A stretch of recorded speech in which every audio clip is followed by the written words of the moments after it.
Welcome to Nanak classes. दोस्तों, Nanak classes के YouTube channel पे आपका स्वागत है। आज हम पार्ट नंबर 3 ग्राम विकास अधिकारी 2021 स्पेशल करंट अफेयर्स, जिसमें आपको राजस्थान, राष्ट्रीय और अंतर्राष्ट्रीय स्तर के महत्वपूर्ण मुद्दों की चर्चा होगी, क्योंकि तीनों को मिक्स लेकर हम लगातार आपको ग्राम विकास अधिकारी, ग्राम सेवक के लिए वीडियो दे रहे हैं, जिसमें हम मुख्य पढ़ेंगे इंदिरा गांधी शहरी क्रेडिट कार्ड योजना, राजस्थान में राज्य स्तरीय फिनटेक पार्क, 13वां ब्रिक्स शिखर सम्मेलन, मुख्यमंत्री किसान मित्र योजना, मुख्य राज्य गुजरात के नए मुख्यमंत्री, इन सबका एक तथ्य के साथ हम चर्चा करने जा रहे हैं। तो जल्दी से इस वीडियो को लाइक कर दो, शेयर कर दो। और पहला क्वेश्चन आपके सामने पार्ट नंबर 3 आज आपको उपलब्ध हो रहा है। जूनियर हॉकी विश्व कप की मेजबानी भारत का कौन सा राज्य करेगा? जूनियर हॉकी विश्व कप की मेजबानी भारत का कौन सा राज्य करेगा? तो इसका उत्तर आ जाएगा ओडिशा। बहुत ही खास क्वेश्चन है। उड़ीसा राज्य जूनियर हॉकी विश्व कप की मेजबानी करेगा। इसका आयोजन भुवनेश्वर के कलिंगा स्टेडियम में 24 नवंबर से 5 दिसंबर 2021 तक किया जाएगा। ये बहुत खास है। भुवनेश्वर, सबसे बड़ी बात, जो स्मार्ट सिटी है, आपकी स्मार्ट सिटी, 100 स्मार्ट सिटी में सबसे पहली स्मार्ट सिटी है वो भुवनेश्वर है। उड़ीसा की राजधानी है और यहाँ पे स्टेडियम का नाम है कलिंगा स्टेडियम। ये बहुत बार एग्जाम में पूछा जाता है। कलिंगा स्टेडियम कहां पे है? उड़ीसा के भुवनेश्वर में है।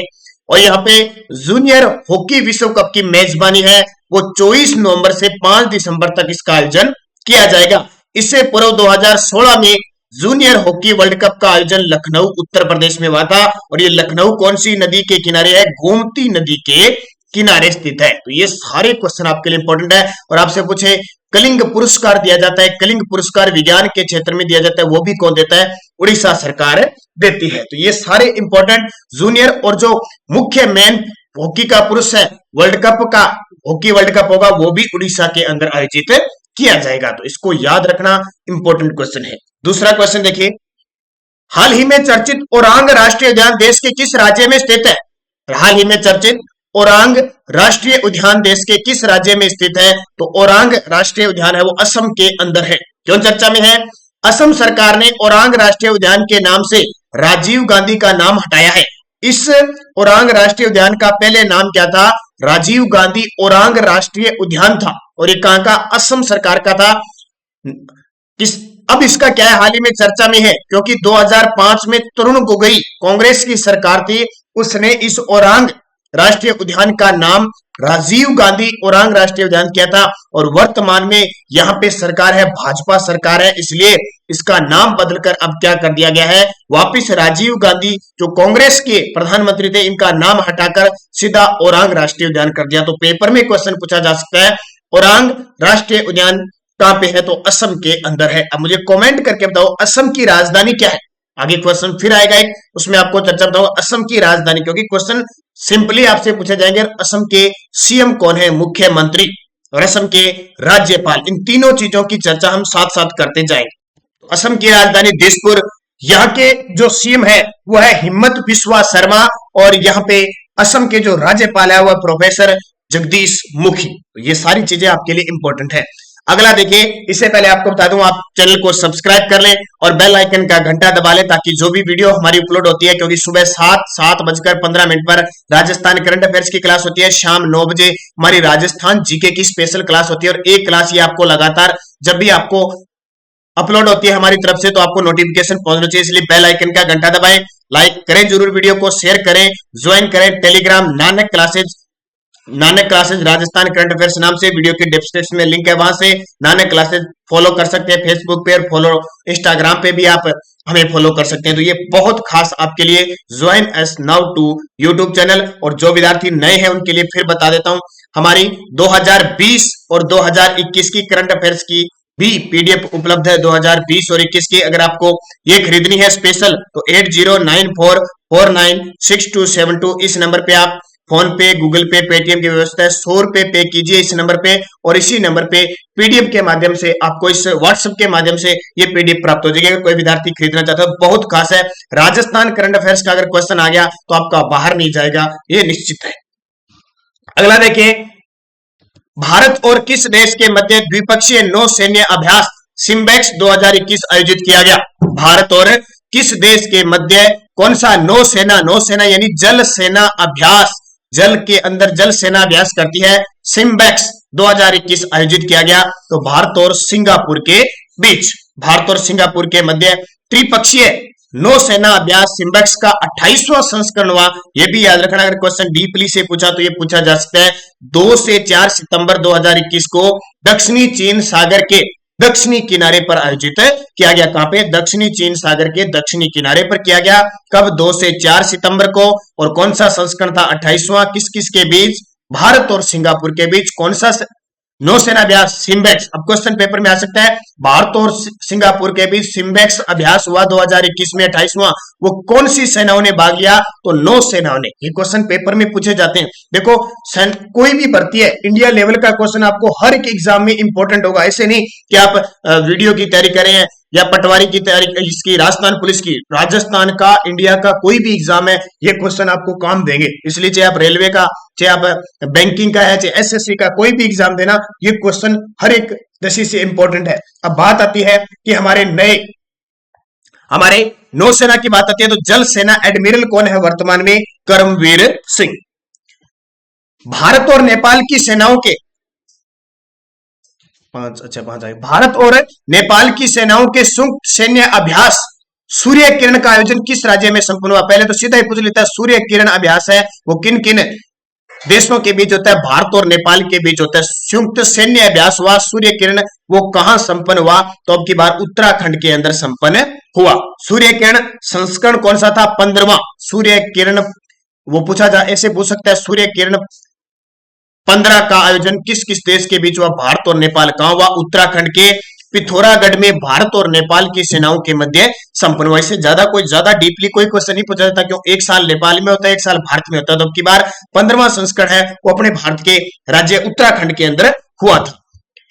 13वां ब्रिक्स शिखर सम्मेलन का आयोजन किस देश में किया गया? इसको तो स्टार ही लगा लेना। अभी 13वां ब्रिक्स शिखर सम्मेलन का आयोजन कहां किया गया? और ये हमारे भारत में किया गया। ये सबसे बड़ी बात है। कौन सा था? कितने नंबर का था? 13वां। BRICS। ब्रिक्स में 5 देश शामिल है, ब्राजील, रशिया, इंडिया, चाइना और साउथ अफ्रीका। ये 5 देश हैं। प्रधानमंत्री नरेंद्र मोदी की अध्यक्षता में 13वां ब्रिक्स शिखर सम्मेलन वर्चुअल माध्यम से 9 सितंबर 2021 को भारत में आयोजित किया गया। अध्यक्षता किसने की थी? भारत ने की थी। इससे पहले भारत 2012 और 2016 में भी इसकी मेजबानी कर चुका है। इसका विषय याद रखना भी, 13वें ब्रिक्स शिखर सम्मेलन जो भारत के अंदर सितंबर में हुआ, इसका मुख्य विषय क्या था? ब्रिक्स @15 निरंतरता, एकजुटता और आम सहमति के लिए सहयोग। आम सहमति के लिए अंतरिक्ष सहयोग, ठीक है? आंतरिक सहयोग है, अंतरिक्ष नहीं, आंतरिक सहयोग। निरंतरता, एकजुटता और आम सहमति के लिए आंतरिक सहयोग, ब्रिक्स @15। हालांकि ये कौन सा था? 13वां ब्रिक्स सम्मेलन था। तो इसको याद रखना, क्वेश्चन निश्चित तौर पे पेपर में पूछा जाता है। अगला, और इससे पहले हमने वीडियो नंबर 1 और वीडियो नंबर 2 आपको दे दिए, बहुत ही शानदार है। अगर किसी विद्यार्थी ने नहीं देखे, जरूर देखें। स्पेशल प्लेलिस्ट बनी हुई है ग्राम विकास अधिकारी करंट अफेयर्स नाम से, उसे आप जरूर देखें। राजस्थान पुलिस के विद्यार्थी, कॉलेज लेक्चरर के, ये सेकंड ग्रेड के, फर्स्ट ग्रेड के, जरूर इन वीडियो को देखें, बहुत खास है आपके लिए। 1 सितंबर 2021 को एनसीईआरटी का कौन सा स्थापना दिवस मनाया गया? 1 सितंबर 2021 को एनसीईआरटी, नाम सुना होगा आपने, का कौन सा स्थापना दिवस मनाया गया? 61वां। कौन सा? 2021 को 61वां स्थापना दिवस मनाया गया। इस एनसीईआरटी का पूरा नाम है राष्ट्रीय शैक्षिक अनुसंधान और प्रशिक्षण परिषद, ठीक है? और हम कब भी जब कोई भी एग्जाम देते हैं, नोटिफिकेशन पढ़ते हैं, तो उसमें लिखा होता है कि सिलेबस होगा वो एनसीईआरटी पर आधारित होगा। लगभग जो एग्जाम में क्वेश्चन आते हैं इंडिया स्तर पर एनसीईआरटी की बुकों से आता है, और राज्य में जैसे अपने राजस्थान में आरबीएससी, आरबीएससी की बुकों से आता है। तो 1 सितंबर 2021 को 61वां स्थापना दिवस मनाया गया। और बड़ी बात, इसकी स्थापना भी 1 सितंबर 1961 को हुई थी। नई दिल्ली में इसका मुख्यालय है। वर्तमान में इसके अध्यक्ष है हृषिकेश शायद दिल्ली, ठीक है? हृषिकेश इसके वर्तमान में क्या है? अध्यक्ष है। तो ये इंपॉर्टेंट क्वेश्चन है। अगला, 29 अगस्त 2021 को प्रधानमंत्री नरेंद्र मोदी ने मन की बात कार्यक्रम के दौरान मधुबनी जिले के सुखेत मॉडल की प्रशंसा की थी। यह किस राज्य में है? आपको पता है नरेंद्र मोदी जी हर महीने मन की बात करते हैं और कुछ न कुछ नई चीजें वहां से निकालते हैं। तो अब की बार इन्होंने 29 अगस्त को जो मन की बात की थी, उसमें मधुबनी जिला है, उसका सुखेत मॉडल की प्रशंसा की थी। किस राज्य में है? मधुबनी। मधुबनी का नाम आते ही आपके दिमाग में चित्रकारी भी यहाँ की प्रसिद्ध है। बिहार, मधुबनी चित्रकारी भी प्रसिद्ध है बिहार की। तो प्रधानमंत्री ने बिहार के मधुबनी जिले के सुखेत मॉडल की प्रशंसा की, क्योंकि इस योजना के तहत, यहां ये सुखेत मॉडल है, इस योजना के तहत कचरा और गोबर को घर घर जाकर एकत्रित किया जाता है और फिर इसे वर्मी कंपोस्ट में बदल जाता है। देखो कितनी बढ़िया मॉडल तरीका है। सुखेत मॉडल क्या है कि वहां पे सिस्टम बना दिया प्रशासन ने कि इस योजना के तहत कचरा और गोबर को घर घर से लाया जाएगा और वर्मी कंपोस्ट, यानी वर्मी कंपोस्ट जो केंचुए की खाद है, जिसको केंचुए किसान का मित्र कहते हैं, उसमें बदला जाता है और फिर उसका उपयोग कृषि में किया जाता है। तो इसकी अभी हाल ही में चर्चा की थी। अब ये बिहार है तो आपको याद रखना है, बिहार की राजधानी है पटना, गंगा नदी के किनारे है। वर्तमान यहाँ के सीएम है नीतीश कुमार और यहाँ के राज्यपाल है फागू चौहान।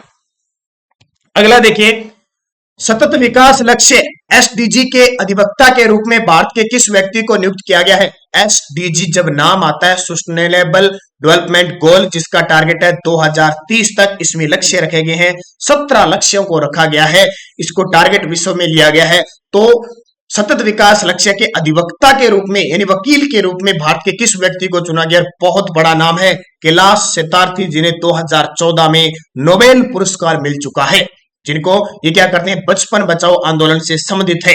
तो नोबेल शांति पुरस्कार विजेता कैलाश सत्यार्थी को संयुक्त राष्ट्र महासचिव एंटोनियो गुतेरेज ने सतत विकास लक्ष्य अधिवक्ता के रूप में नियुक्त किया। मैं आपको साथ साथ में तथ्य भी लेके आया हूं ताकि आपको किसी भी प्रकार की दिक्कत न हो, हर एक चीज से आप अच्छे तरीके से रूबरू हो सको।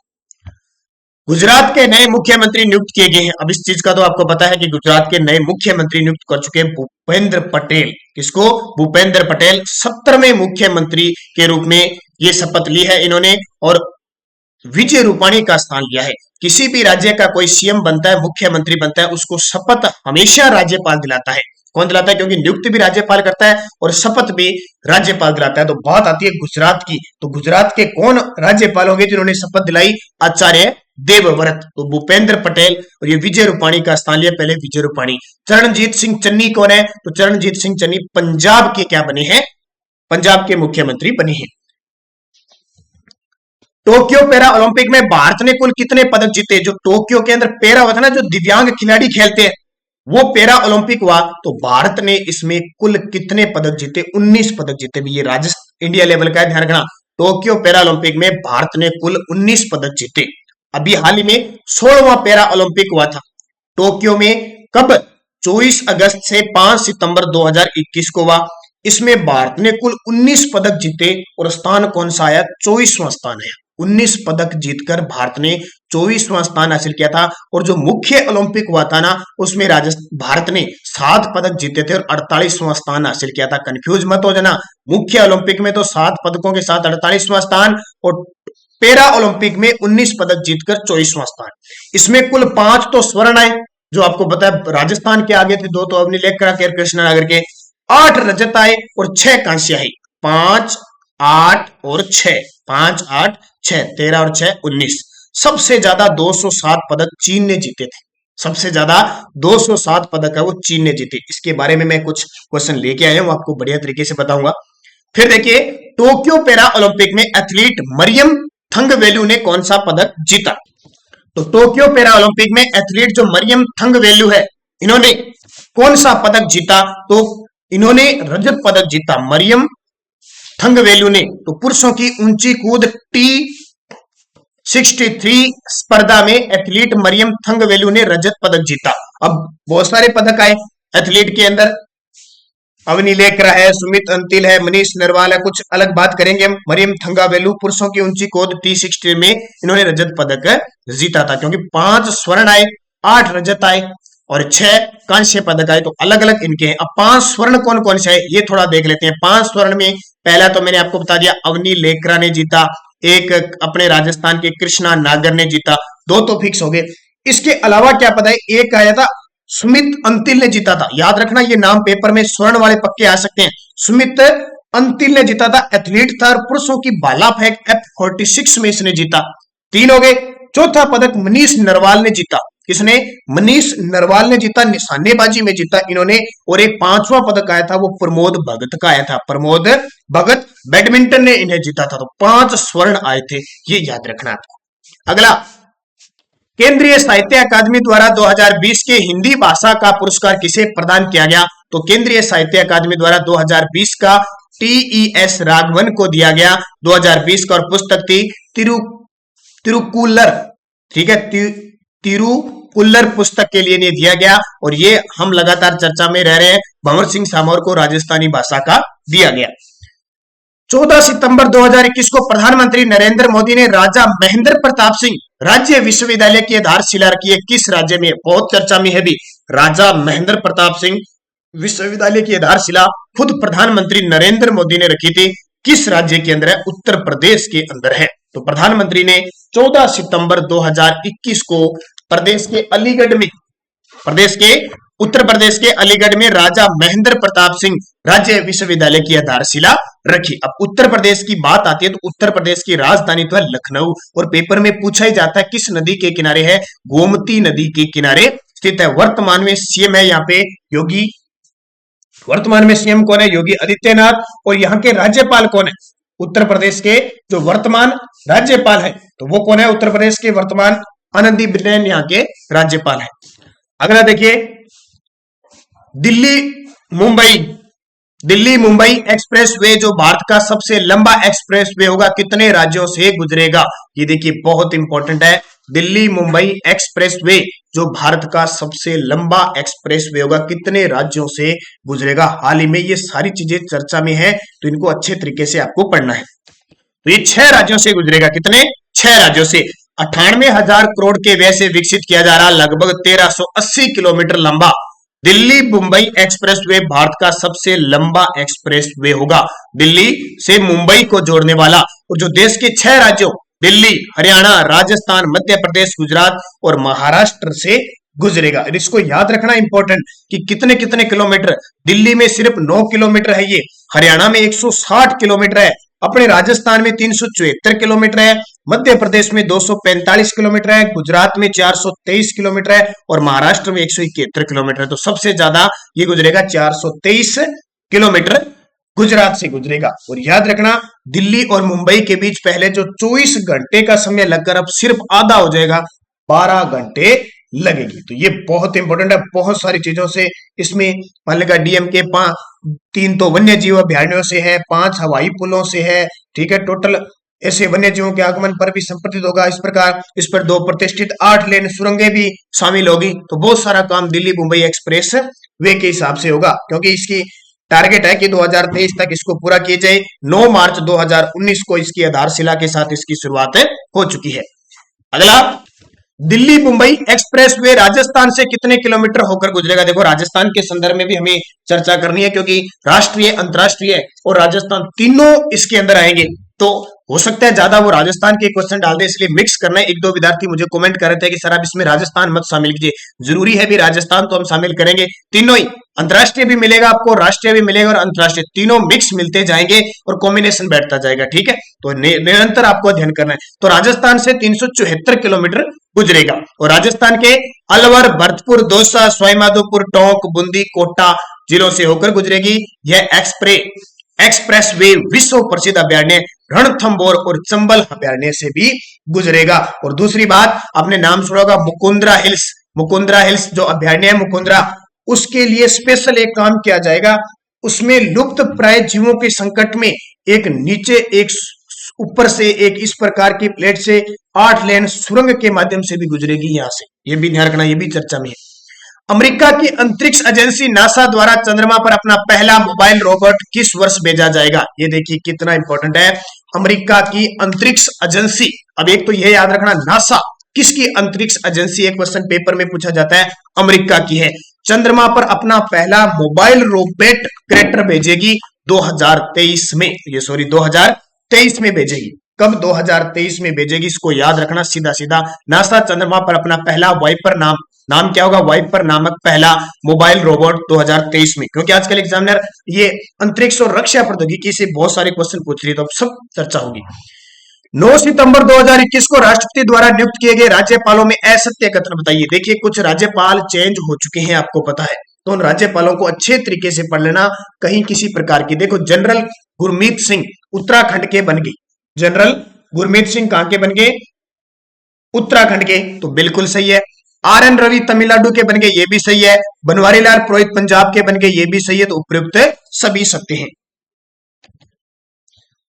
मालाबार नौसैन्य अभ्यास कितने देशों के बीच होता है? ये देखिए, मालाबार नौसैन्य अभ्यास कितने देशों के मध्य होता है? तो 4 देशों के मध्य होता है भी। मालाबार नौसैन्य अभ्यास कई बार पूछ लिया जाता है कौन सा देश शामिल नहीं है, तो भारत शामिल है, जापान शामिल है, ऑस्ट्रेलिया शामिल है और अमेरिका। इन की सेनाओं के बीच नौसैन्य अभ्यास होता है, ये ध्यान रखना। 2021 का 25वां संस्करण था और इसकी मेजबानी अमेरिकी नौसेना द्वारा पश्चिमी प्रशांत क्षेत्र में किया गया। अभी मालाबार नौसेना अभ्यास 2021 में हुआ। संस्करण कौन सा? 25वां। किन देशों ने भाग लिया? 4, जापान, इंडिया, ऑस्ट्रेलिया और अमेरिका। 4 देशों ने इसमें भाग लिया था। 4 देश ही इस मालाबार नौसेना में अभ्यास लेते हैं, भाग लेते हैं, ध्यान रखना। भारतीय महिला निशानेबाज अवनी लेकरा ने पैरा निशानेबाजी में किस स्पर्धा में पदक जीता? ये क्वेश्चन तो आपको बहुत बार बता चुका हूं। अवनी लेकरा जो हमारे राजस्थान के जयपुर जिले की पैरा निशानेबाज है, उन्होंने SH1 10 मीटर एयर राइफल में स्वर्ण पदक जीता और 50 मीटर एयर राइफल में कांस्य पदक जीता। तो ये अवनी लेकरा राजस्थान की ऐसी खिलाड़ी थी जिसने 2 पदक जीते, एक साथ, एक स्वर्ण और एक कांस्य। और हाल ही में अवनी लेकरा आपको पता है राजस्थान की बेटी बचाओ बेटी पढ़ाओ की राज्य स्तरीय ब्रांड एम्बेसडर बन चुकी है। और एक बड़ी बात कि जो टोक्यो पैरा ओलंपिक का समापन हुआ था ना, उस समापन के अंदर भारतीय ध्वज वाहक थी ना, वो भी अवनी लेकरा थी। ये याद रखना, क्वेश्चन पेपर में निश्चित तौर पे पूछा जाता है। एक तो ये पूछा जाएगा कि अवनी लेकरा थी समापन समारोह में भारतीय ध्वज वाहक, या क्वेश्चन एग्जाम में अगर वो थोड़ा सा डीपली देगा तो वो ये पूछ सकता है कि टोक्यो पैरा ओलंपिक के अंदर जो शुरुआत हुई थी, जब शुरुआत हुई थी तो उसमें ध्वज वाहक कौन थे? तो भारतीय ध्वज वाहक थे पैरा ओलंपिक में टेकचंद। कौन थे? टेकचंद। मैं मुख्य की नहीं बात कर रहा, मैं इसकी बात कर रहा हूं। अगला, टोक्यो पैरा ओलंपिक उद्घाटन समारोह में भारतीय दल के ध्वज वाहक कौन थे? ये आगे ना, पैरा की बात करें, एक तो मुख्य होता है, पैरा होता है दिव्यांग खिलाड़ियों का, तो टोक्यो पैरा ओलंपिक उद्घाटन समारोह में भारतीय दल के ध्वज वाहक थे टेकचंद। ये क्वेश्चन बहुत इंपॉर्टेंट है। भारतीय दल के ध्वज वाहक टेकचंद थे, जबकि समापन समारोह में भारतीय दल के ध्वज वाहक अवनी लेकरा थी। केंद्रीय मंत्री अनुराग ठाकुर, अभी अनुराग ठाकुर का नाम क्यों आ गया? क्योंकि हमारे देश के खेल मंत्री बन चुके हैं। अब नई खेल मंत्री, कुछ मंत्री भी चेंज हुए, तो उनकी चर्चा भी मैं जल्द करने जा रहा हूं। अभी तो आपके लिए आज शाम तक या कल तक एक वीडियो आएगा, कल तक वीडियो आएगा, भारत में कौन क्या ताजा जितनी भी अपडेट है, कौन वायुसेना अध्यक्ष बने हैं, कौन नए मुख्य न्यायाधीश बने हैं, कौन वित्त सचिव बने हैं, कौन महालेखा परीक्षक बने, उन सब की डिटेल के साथ मैं आपको कल वीडियो देने वाला हूं। उसके बाद में दूंगा मैं भारत का मंत्रिमंडल जो है, मंत्री परिषद भारत की है, उस पर भी दूंगा, क्योंकि कुछ अपडेट नए चेंज हुए वो पेपर में आ सकते हैं। तो केंद्रीय मंत्री अनुराग ठाकुर ने भारतीय पैरा ओलंपिक दल के लिए थीम, एक सॉन्ग था कर दे कमाल तू, क्या था? कर दे कमाल तू का विमोचन किया। ये किसके द्वारा लिखा गया? देखो, जब भी हमारी टीम गई थी पैरा ओलंपिक की टीम, ये किसके द्वारा लिखा गया? देखो थीम, क्योंकि खेल मंत्री ने जब पैरा ओलंपिक दल को भेजा तो कि जाओ टोक्यो ओलंपिक पे और कुछ कर दो कमाल, और एक सॉन्ग रचा गया, एक सॉन्ग गाया गया, कर दे कमाल तू। ये किसके द्वारा लिखा गया और किसने गाया? तो ये गाया था संजीव सिंह ने। कौन है? संजीव सिंह ने। बहुत ही खास क्वेश्चन है। अगस्त 2021 में केंद्रीय खेल मंत्री अनुराग ठाकुर ने भारतीय पैरा ओलंपिक दल के लिए थीम सॉन्ग कर दे कमाल तू का विमोचन किया गया था, जिसे लखनऊ के दिव्यांग क्रिकेट खिलाड़ी संजीव सिंह ने लिखा और गाया। इसलिए भारत ने क्या कमाल किया? 19 पदक जीते और 24वां स्थान हासिल किया। 5 स्वर्ण, 8 रजत और 6 कांस्य पदक जीत कर लाए। ये कमाल किया, बहुत ही अच्छा प्रदर्शन भारत का रहा। ये मैं बार बार आपको क्यों बता रहा हूं? ताकि आपके दिमाग में सेट हो जाए। स्मार्ट सिटी मिशन की रैंकिंग में राजस्थान को देश में कौन सा स्थान मिला है? बिल्कुल आपको पता है कि हमारा राजस्थान टॉप पे आ चुका है। जितना बजट केंद्र सरकार के द्वारा दिया जा रहा है उसका उपयोग लगातार सबसे ज्यादा पूरे भारत में राजस्थान कर रहा है। तो स्मार्ट सिटी मिशन की रैंकिंग में इस बार राजस्थान देश में पहले पायदान पर पहुंच गया। इससे पहले दूसरे स्थान पे था, झारखंड को पछाड़ा है। 36 राज्यों की रैंकिंग में राजस्थान ने ये मुकाम हासिल किया है। ये कंफ्यूज मत हो जाना, ये 36 राज्यों का मतलब ये नहीं है कि हमारे भारत में 36 राज्य हो गए। 28 राज्य और जो बाकी केंद्र शासित प्रदेश होते हैं ना 8, उनकी चर्चा होती है, ध्यान रखना। स्मार्ट सिटी मिशन योजना का शुभारंभ 25 जून 2015 को हुआ था और इसमें जून 2018 तक देश भर में 100 शहरों का चयन किया गया, उसमें से 4 शहर हमारे राजस्थान के हैं, यह आपको पता है। और पहली जो सिटी थी, पहली वो भुवनेश्वर उड़ीसा थी, और 100वीं सिटी जो घोषित की गई वो शिलोंग मेघालय वाली थी। अब अगला क्वेश्चन हमारे राजस्थान के संदर्भ में आएगा। स्मार्ट सिटी मिशन रैंकिंग में राजस्थान के 4 शहरों में टॉप पे कौन सा शहर है? राजस्थान के 4 शहर है ना, उसमें उदयपुर टॉप पे है। तो 100 शहरों में उदयपुर को 5वां, कोटा को 10वां, अजमेर के 22वां और जयपुर को 28वें स्थान पर। यानी राजस्थान में टॉप पूछे तो वो उदयपुर है। और इन चारों शहरों का चयन प्रदेश की चुनी हुई 29 अमृत सिटी में किया गया है। आपको बताया कि अमृत सिटी योजना भी है, उसके तहत 29 अमृत सिटियों में भी ये चारों शामिल है। तो पेपर में आता है सीधा सीधा राजस्थान का कौन सा शहर स्मार्ट सिटी में शामिल है या कौन कौन से शामिल है, निश्चित तौर पे क्वेश्चन आते हैं। तो याद रखना उदयपुर, कोटा, अजमेर, जयपुर, इसमें जोधपुर नहीं है। पेपर में वो जोधपुर देता ही देता है, क्योंकि जोधपुर वर्तमान हमारे मुख्यमंत्री अशोक गहलोत का गृह जिला, वो इसमें शामिल नहीं है। एक याद रखना, वो क्वेश्चन ज्यादा आता है। या बीकानेर का ऑप्शन आएगा आपके सामने।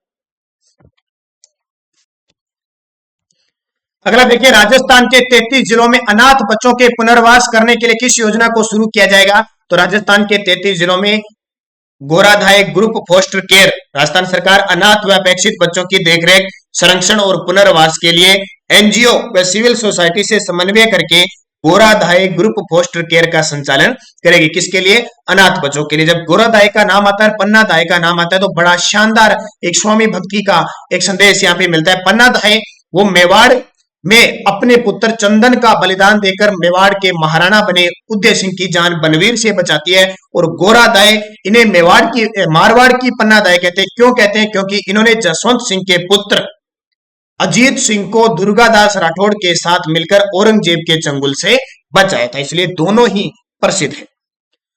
इंदिरा गांधी शहरी क्रेडिट कार्ड योजना के तहत कितने रुपए का ब्याज मुक्त ऋण उपलब्ध करवाया जाएगा? ये क्वेश्चन हाल ही में बहुत चर्चा में और क्वेश्चन बार बार एग्जाम में आ रहा है, इसलिए बार बार आपको दिया जा रहा है। 50,000 का ब्याज मुक्त ऋण उपलब्ध करवाया जा रहा है। तो शहरी क्षेत्रों में स्ट्रीट वेंडर्स व सर्विस सेक्टर के युवाओं व बेरोजगारों को सब रोजगार व रोजमर्रा की जरूरतों के लिए 5 लाख जरूरतमंदों को 50,000 तक का ब्याज मुक्त ऋण उपलब्ध करवाया जाएगा।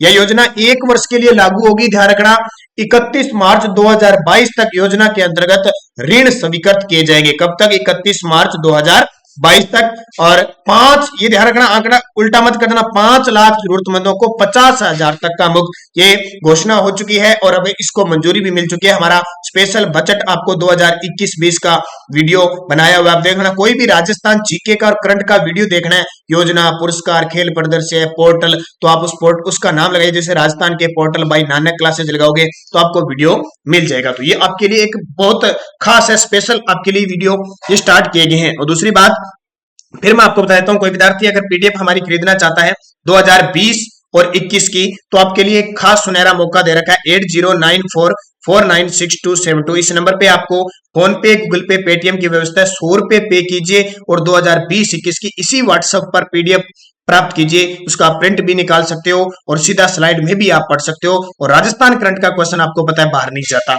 ये क्लियर है। और इस एक और ध्यान रखना, जल्द ही हमारे जैसे ही 1,50,000 सब्सक्राइबर हो जाएंगे, आपके लिए एक नया हम धमाल करने वाले हैं, एक नई चीज लेने वाले हैं जो आपके लिए बहुत, राजस्थान पुलिस, ग्राम सेवक, 2nd ग्रेड, 1st ग्रेड, हर एक के लिए बहुत खास होगी। वो जल्द ही आपके सामने 5 से 10 दिनों में आने वाली है। अगला देखिए, घर घर औषधि योजना का शुभारंभ कब से हुआ? तो घर घर औषधि योजना ये काफी इंपॉर्टेंट और महत्वाकांक्षी योजना है सरकार की। 1 अगस्त 2021 से शुभारंभ हुआ है। और कब? जब 72वें वन महोत्सव की थीम, अभी हाल ही में 1 अगस्त से 72वां वन महोत्सव बनाया गया और थीम घर घर औषधि योजना थी। इसमें क्या है, राजस्थान के नागरिकों के स्वास्थ्य रक्षण और राज्य में औषधीय पौधों के संरक्षण समर्थन हेतु घर घर औषधि योजना का शुभारंभ मुख्यमंत्री अशोक गहलोत ने 1 अगस्त 2021 से किया। क्या टारगेट है?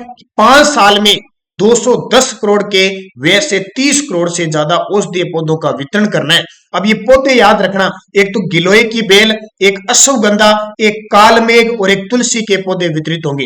गिलोय, अश्वगंधा, कालमेघ और तुलसी के पौधे वितरित होंगे। ये पौधे पूछे जा सकते हैं किस किस के, क्योंकि घर घर औषधि, आपको पता है कोरोना काल में इस गिलोय की बेल ने और तुलसी ने बहुत काम किया था, कितने कारागार साबित हुए थे। वास्तव रूप से ये खुद मैंने इसका प्रयोग किया था कईयों पे, तो वो कारागार साबित हुए थे। इसलिए बहुत इंपॉर्टेंट है, घर में गिलोय की बेल और तुलसी तो होनी ही चाहिए।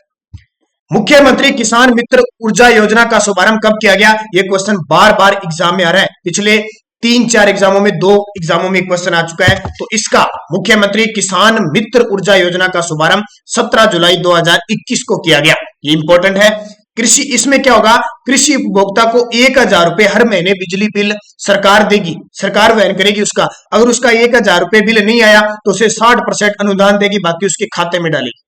सेफ रखेगी, ध्यान रखना।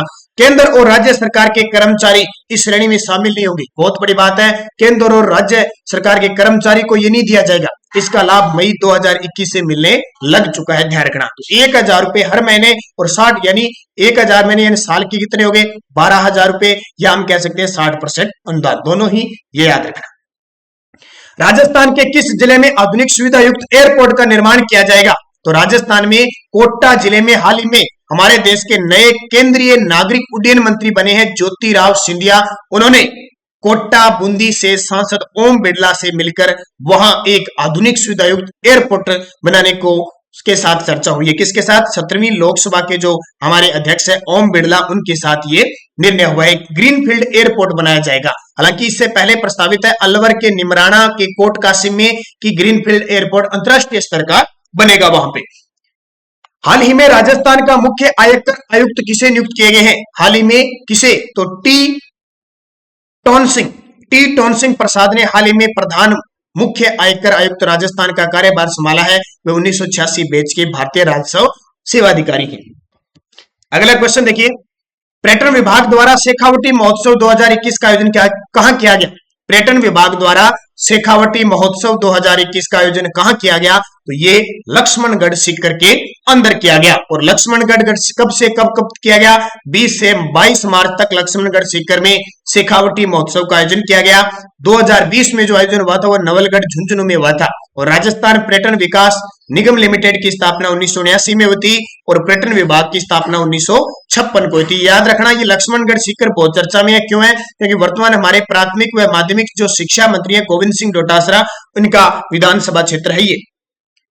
राजस्थान सरकार ने ओलंपिक में विजेताओं की इनामी राशि बढ़ाकर कितनी कर दी है? हाल ही में राजस्थान सरकार ने बजट में घोषणा की थी कि ओलंपिक में कोई पदक लेके आएगा, अगर कोई स्वर्ण पदक लेके आता है तो उसको 3 करोड़ रुपए, अगर कोई रजत पदक लेके आता है तो उसे 2 करोड़ रुपए, अगर कोई कांस्य पदक लेके आता है तो सरकार उन्हें 1 करोड़ रुपए देगी, उपयुक्त सभी। और आपको पता है अभी पैरा ओलंपिक के अंदर अवनी लेकरा, सुंदर सिंह गुर्जर, इसके अलावा देवेंद्र झाझड़िया, कृष्णा नागर, इन्होंने ये कारनामा कर दिया और ये इनामी के हकदार हो गए। संयुक्त राष्ट्र पॉपुलेशन फंड की सिफारिश के आधार पर राजस्थान में वरिष्ठ नागरिकों के लिए बनाई जा रही अलग से टाउनशिप योजना को क्या नाम दिया गया है? हालांकि आज राजस्थान का कवरेज इसमें ज्यादा आ गया, अगले वीडियो में आपको मिक्स मिलेगा। संयुक्त राष्ट्र पॉपुलेशन फंड की सिफारिश के आधार पर राजस्थान में वरिष्ठ नागरिकों के लिए बनाई जा रही अलग से टाउनशिप योजना नाम है मेरा घर मेरा स्वर्ग। याद रखना, मेरा घर मेरा स्वर्ग। इसमें जो वरिष्ठ नागरिक है 60 वर्ष से अधिक आयु के लोगों को रहने की अनुमति होगी और वरिष्ठ नागरिकों की देश में 8.6% संख्या है और राजस्थान में 7.5% है। किताब मॉन्क इन ए मर्ग का विमोचन किया गया। यह पुस्तक किसके द्वारा रचित है? अभी बहुत चर्चा में है। इस पुस्तक को साइकोलॉजी पर आधारित है। यह डॉक्टर अशोक पनगड़िया जो राजस्थान के पहले न्यूरोलॉजिस्ट थे, हाल ही में उनका निधन हुआ है इसलिए चर्चा में है। डॉक्टर अशोक पनगड़िया, इनका जन्म 22 अगस्त 1950 को हुआ था, मृत्यु 11 जून 2021 को हुई थी। पुस्तक इनकी मॉन्क इन ए मर्ग, पुस्तक इनकी मॉन्क इन ए मर्ग 1992 में राजस्थान सरकार द्वारा इन्हें मेरिट अवार्ड दिया गया। 2002 में डॉक्टर BC राय अवार्ड मिल चुका है। यूनेस्को अवार्ड मेडिकल और सोशल सहभागिता के लिए लाइफ टाइम अचीवमेंट अवार्ड मिल चुका है। और ये बड़ी बात 2014 में पद्मश्री मिल चुका है। ये क्वेश्चन पेपर में निश्चित तौर पे पूछा जा सकता है। कौन है? डॉक्टर अशोक पनगड़िया। चित्तौड़गढ़ के मेजर यशोवर्धन भाटी को वीरता के लिए कौन सा सम्मान दिया गया? हाल ही में चित्तौड़गढ़ के मेजर थे मेजर यशोवर्धन भाटी, उन्हें वीरता के लिए हाल ही में पुरस्कार दिया गया। कौन सा पुरस्कार दिया गया? सेना मेडल दिया गया। किस जिले के? चित्तौड़गढ़ जिले के ऊंचा गांव में। इन्होंने चित्तौड़गढ़ जिले का नाम ऊंचा कर दिया और उस गांव का नाम देखो ऊंचा गांव है।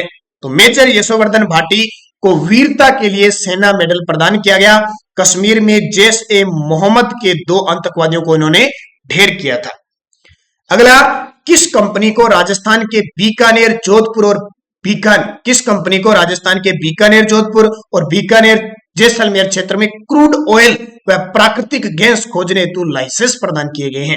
तो ये प्रदान किए गए हैं, किस कंपनी को प्रदान किए गए हैं? तो ये आपके लिए ऑयल इंडिया कंपनी को प्रदान किए गए। कहां कहां पे? बीकानेर, जोधपुर और बीकानेर जैसलमेर में। तो ऑल इंडिया क्षेत्र में खनिज और प्राकृतिक गैस की खोज के लिए लगभग 95 करोड़ का निवेश करेगी। उत्पादन प्रारंभ होने पर प्रदेश को खनिज तेल के उत्पादन पर 12.5% और प्राकृतिक गैस के उत्पादन पर 10% की दर से राजस्व प्राप्त होगा।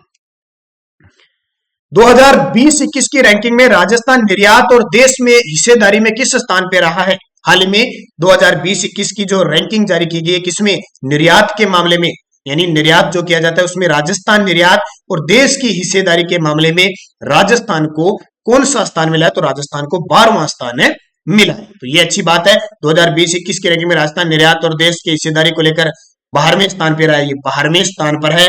देश के कुल निर्यात का जहां 22.19 लाख करोड़ रुपए, वही राजस्थान में इस वर्ष 2.29% की भागीदारी के साथ 49,000 करोड़ का निर्यात किया गया है। और ये अभी आपने देखा होगा कि कॉलेज लेक्चरर के एग्जाम में एक क्वेश्चन आया था। देश के निर्यातक शीर्ष राज्य है सबसे ज्यादा गुजरात, महाराष्ट्र, तमिलनाडु टॉप पे है। भारतीय सेना की पश्चिमी थिएटर कमान का मुख्यालय राजस्थान में कहां स्थापित किया जाएगा? भारतीय सेना की पश्चिमी थिएटर कमान का मुख्यालय राजस्थान में कहां स्थापित किया जाएगा? तो ये राजस्थान में जयपुर में स्थापित किया जाएगा। इसका फायदा क्या होगा? इसमें तीनों सेनाएं, वायुसेना, जल सेना, थल सेना, तीनों का मुख्यालय एक साथ रखा गया है, ताकि क्यों इस चंडीगढ़, पुणे, पालम, गांधीनगर की कमान को एक साथ लाया जाएगा। इस कमान पर जम्मू कश्मीर, पंजाब, राजस्थान, गुजरात की सुरक्षा का जिम्मा होगा। एक स्पेशल एक पश्चिमी थिएटर कमान है, ताकि पश्चिमी क्षेत्र का कोई भी मुद्दा हो, कोई भी सुरक्षा का मामला हो, एक साथ मिलकर बैठकर इसको अपना सकेंगे। किस देश के द्वारा राजस्थान के अंतर्राष्ट्रीय कबड्डी खिलाड़ी जनार्दन सिंह गहलोत के नाम पर स्टेडियम का नाम रखने की घोषणा की है? तो किस देश ने हमारे अंतर्राष्ट्रीय कबड्डी खिलाड़ी और पिछले 4 दशकों से राजस्थान ओलंपिक के अध्यक्ष थे जनार्दन सिंह गहलोत? तो अर्जेंटीना ने अपने एक शहर ला प्लाटा का नेशनल स्टेडियम है, उसका नाम इन्होंने गहलोत स्टेडियम देने की घोषणा की है। बहुत बड़ा नाम है जनार्दन सिंह गहलोत का। मैं लगातार जब भी करंट सुबह 7 बजे हमारी जो क्लास आती है उस पर चर्चा की जा रही है। राजस्थान में 2021-22 से किन कक्षाओं में एनसीईआरटी सिलेबस लागू किया गया है?